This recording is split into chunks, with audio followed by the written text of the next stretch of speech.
अर्चना तिवारी लापता केस में इन्वेस्टिगेशन जारी है। इटारसी पहुंचे हैं अर्चना तिवारी के परिजन। जीआरपी थाने में सीसीटीवी फुटेज चेक किए जा रहे हैं। कई जिलों की पुलिस इस पूरे मामले की इन्वेस्टिगेशन कर रही है। आखिर इस वक्त अर्चना है तो कहां है? अर्चना की इटारसी आने की फुटेज भी नहीं मिली है।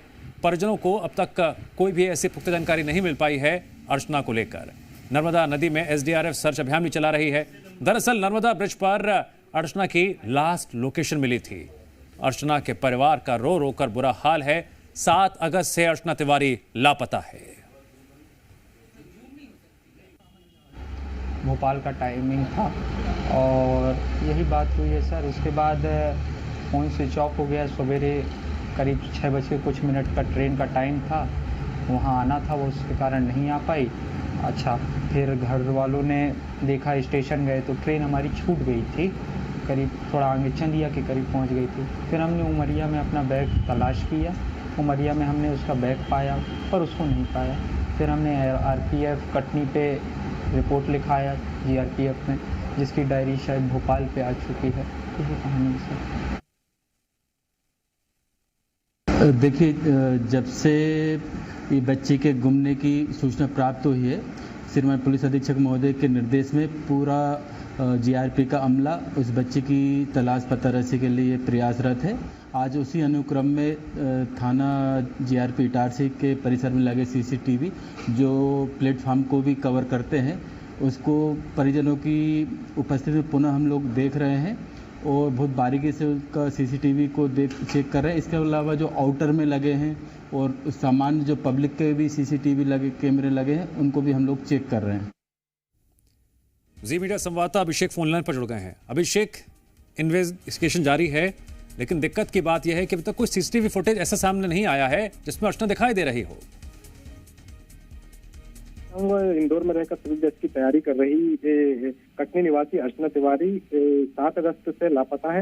अर्चना की तलाश नर्मदापुरम के साथ ही मध्य प्रदेश के कई जिलों की पुलिस कर रही है। अर्चना तिवारी के परिजन आज इटारसी पहुंचे। उसमें अर्चना के दोनों भाई और उनके साथ एक व्यक्ति थे जिन्होंने इटारसी रेलवे स्टेशन पर लगे सीसीटीवी फुटेजों को खंगाला। जीआरपी पुलिस के माध्यम से लगातार जीआरपी पुलिस भी अर्चना की तलाश में लगी हुई है। सीसीटीवी फुटेज खंगाले जा रहे हैं। बीते 2 दिन पहले भी नर्मदा ब्रिज के पास उसके मोबाइल की लास्ट लोकेशन मिली थी, जिसके बाद एसडीआरएफ और अभिषेक, मैं जरा रोकना चाहूंगा आपको।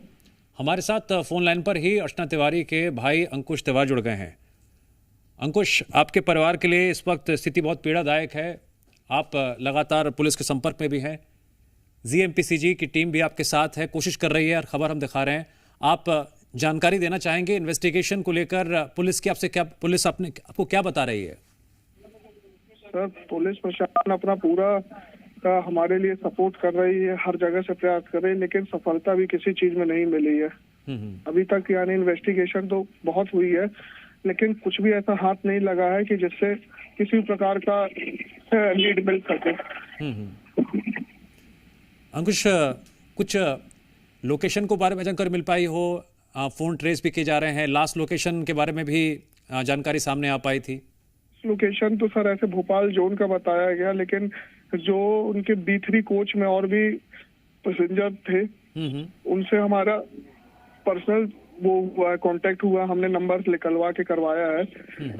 तो उनसे जैसी जैसी जानकारी दी जाती रही। किसी ने बताया भोपाल में हम रानी कमलावती में उनको देखे, फिर किसी ने बताया कि थोड़ा आगे हमने देखा, फिर किसी ने बताया कि 11:30 बजे हम सीट से उतरते देखे तो नर्मदापुरम उस टाइम स्टेशन आ रहा था। किसी ने बताया 1:30 बजे रात को देखे। तो किसी भी पर समझ नहीं पा रहा है कि हम किस चीज पर जाके किसी भी चीजों को फाइंड कर सके, ऐसा कुछ मिल नहीं पा रहा है। नहीं अंकुश, हम समझ सकते हैं, अलग तरीके से सब बता रहे हैं, हम समझ पा रहे हैं। बहुत इस वक्त दिक्कत होगी, आपके परिवार पर बीत रही होगी।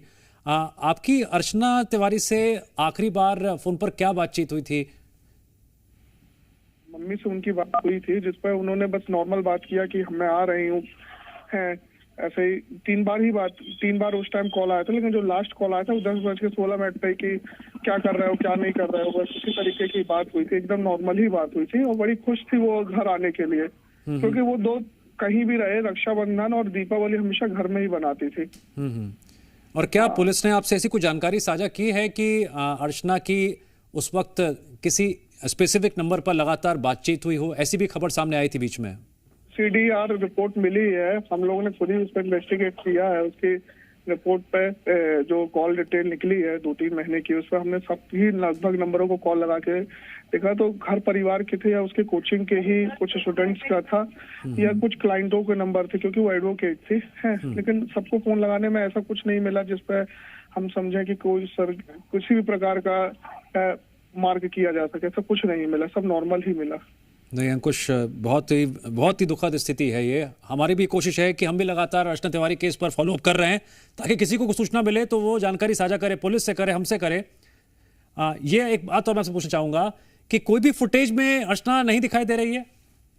नहीं सर, है काफी CCTV। इनफैक्ट अभी हम यानी हमारे हमारे और भाई लोग आज भोपाल इटारसी और 2-3 जगह के और प्रशासन के साथ मिलके, रेलवे के हैं कुछ पुलिस वालों के साथ मिलके फिर से दोबारा CCTV फुटेज खोजा जा रहा है, ताकि शायद गलती से हम लोग ने ही मिस कर दिया हो या प्रशासन ने, तो दोबारा क्रॉस चेक किया जा रहा है। लेकिन अभी जैसे हमारा भाई इटारसी से निकल के उसके आगे वाले स्टेशन वगैरह में जा रहा है कि दिख जाए, लेकिन ऐसा कुछ अभी तक तो नहीं मिला है। ठीक है अंकुश, हमारी यही दुआएं हैं, यही उम्मीद है जल्दी से जल्दी अर्चना के बारे में मालूम चले। आपके परिवार इस वक्त जो गमगीन है वो गम की छाया पूरी तरह से हटे।